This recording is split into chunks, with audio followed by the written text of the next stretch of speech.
What is up, you guys? It's your boy John here from Puma Plow. How's everybody doing? And thanks for clicking on another On the Farm video. So we are flying over the late beans. As you can see now, they are just about out of the wheat stubble. Not weed. Wheat stubble. Whoops. Almost entirely. And they have sprayed these beans now. If you guys remember last week, I showed you there was quite a bit of weed pressure out there. Pretty sure I showed that to you guys. Pretty sure. But they have sprayed it now. You can see there's some tracks there. For some reason they drove across the field at like a 45. Not sure why, but they did.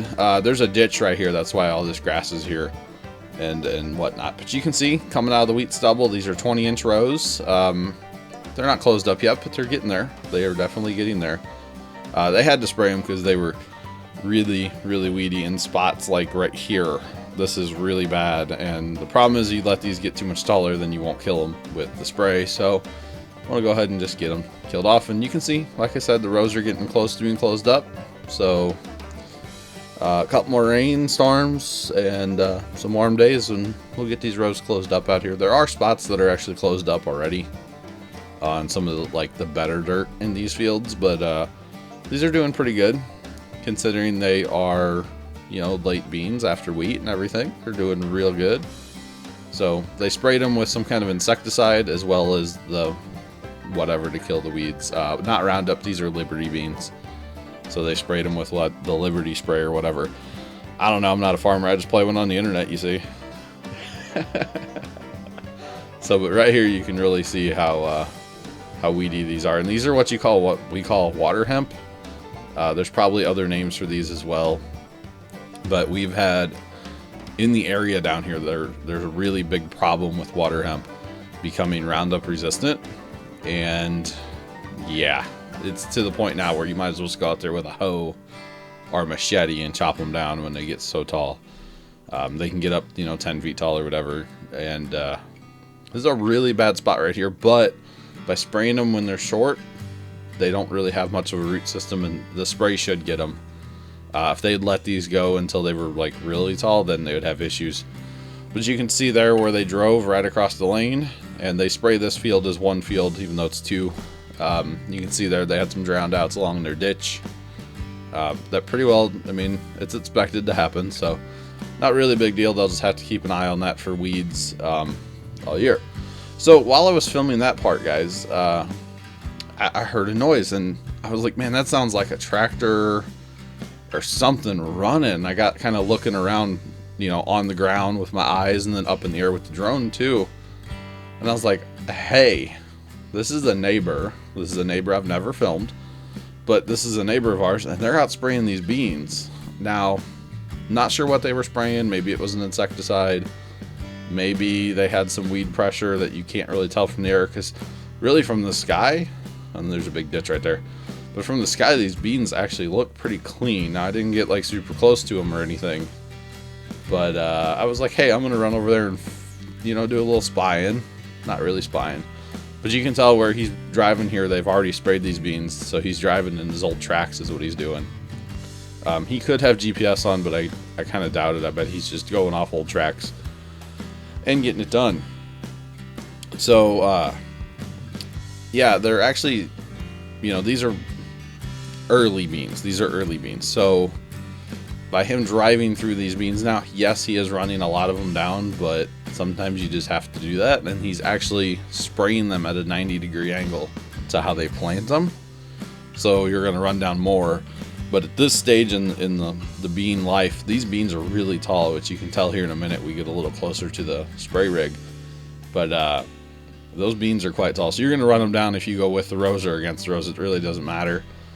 But he's making cool tracks that we'll be able to see from the air for the rest of the season. So it's pretty neat in my opinion. So yeah, but you can see this field too had some wet spots in it. The spots that are turning yellow, that's from too much moisture. It has rained a lot down there recently, so it's really like a yo-yo year, kind of like really up or down as far as like our moisture goes.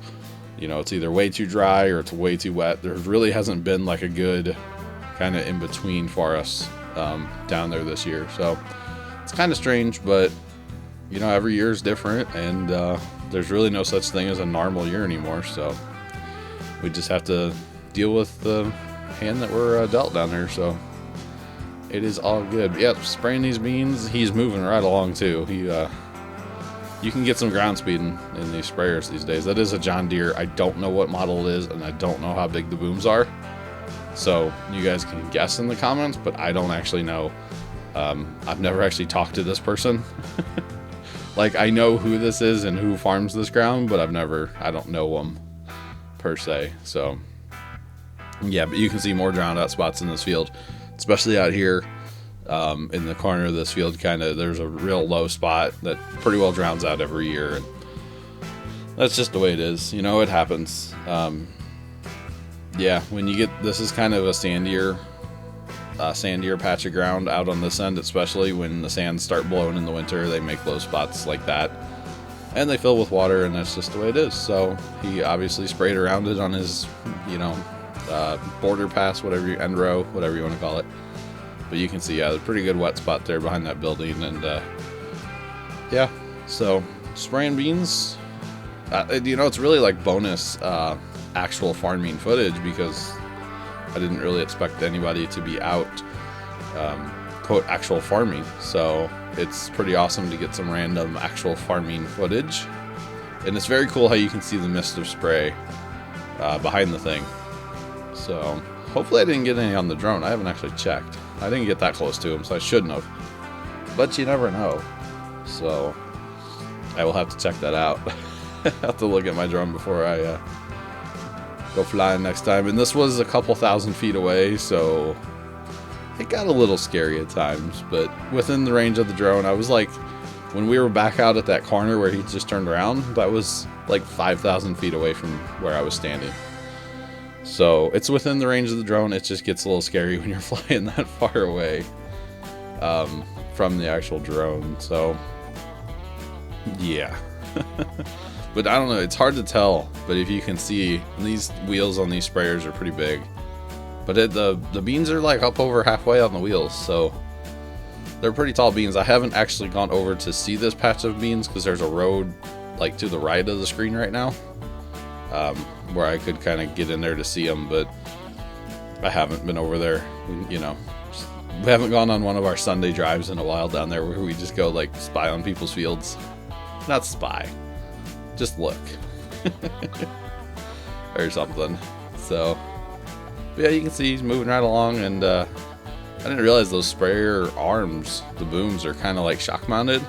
So when he like goes bouncing through a ditch, you can see him moving, which makes sense. You wouldn't want it rigid. So I think right here, yeah, you can see it move. So he hit the brakes too a little bit there. Gotta slow down a little bit for some of those ditches. They put some deep ditches in these fields these days. So you can see the little GPS module up there. It's the little yellow thing up above the cab there. So I don't know if he was running GPS or if he was just driving in his tracks. I'm not sure, but you can see he's perfectly lined up in these old tracks there. So pretty awesome, pretty awesome. But yeah, it's bonus actual farming footage. You can tell he's not using his phone markers, so he's either using his GPS or he's using old road marks, where he has already been. I think right here he was actually going in to fill up maybe or something. I don't quite remember, but I got some more footage of him right here. Getting a little closer, you can see how high up on the wheels those beans actually are. It's like rubbing the belly of that thing right now. So those are pretty tall beans. Those are pretty good beans right now. Up over halfway on those tires. Especially right there, holy cow, those tires are like disappearing. So that's pretty awesome, to be honest. So should be good. Okay, we left him alone now, and then we went out to that water hole. Remember me last week I said that there were more beans probably going to die here because that water hole is so big now. Well, here you go. They're losing some more beans around the edge of it, and that water's turning kind of nasty too. But especially up here on this end, they're really losing a couple more rows here. That water is just, there's so much there, it's pushing out farther and farther into the fields. So unfortunately, they're going to have a dead spot out there, but that's just the way it is. Low spots in the fields gather water. So, all right, we're flying over the pumpkin patch again. If you remember me saying last week, I'm trying to get the same rough shot every week here. And with the wind and stuff, you know, sometimes it goes off course a little bit, but I'm trying to get the same shot pretty much every week. And a lot of what you're seeing here are actually our volunteer pumpkins. Next year, before we plant everything, I will be boom spraying the entire garden. I didn't do that this year, and I hate to say it, but Dad was right. I totally should have. Which is why here you can see all these dead weeds laying here. We had our garden got out of control, and we finally got it in control. I'm sure when we go down there this coming Sunday, the day this video is released actually, I'm sure it's going to be out of control again. But with all the rain we've been having, it just kind of happens. But it is kind of cool to see. That's the last hill that we planted right there. You can barely even see it, but that's it right there. And you know, you compare that to out front and how different the pumpkin plant sizes are. It's very, very cool. And here soon we'll start seeing pumpkins. There are some green pumpkins in there on some of those early ones. Some of the volunteers right through here. There are pumpkins, and there's a lot of gourds. So maybe in the next video, guys, I will get out there and show you guys some of the gourds and some of the actual pumpkins that are already set on. It's a little early for them, so they probably will rot before Halloween, but that's okay. It's all good. By having the plants there, it keeps the weeds down, so I'm cool with it. It's less work for me. So we do keep it pretty well sprayed every Sunday with a bug killer of some kind. We try to change it up every once in a while, so it's a different brand, different chemicals. But if we didn't do bug spray, we wouldn't have any pumpkins left. So now we're over in the cantaloupe patch, and there is actually one cantaloupe hiding in this hill right here. And I don't think you can see it from the air, but it's hiding down in there, so we will have cantaloupe before too long. And you can see all the blooms on these plants. It's looking to be a decent cantaloupe here. So if you guys like that video, please hit the like button for more. Subscribe as always. And until next time, guys, I'm your boy John from Puma Plow. Thanks for watching, and toodles.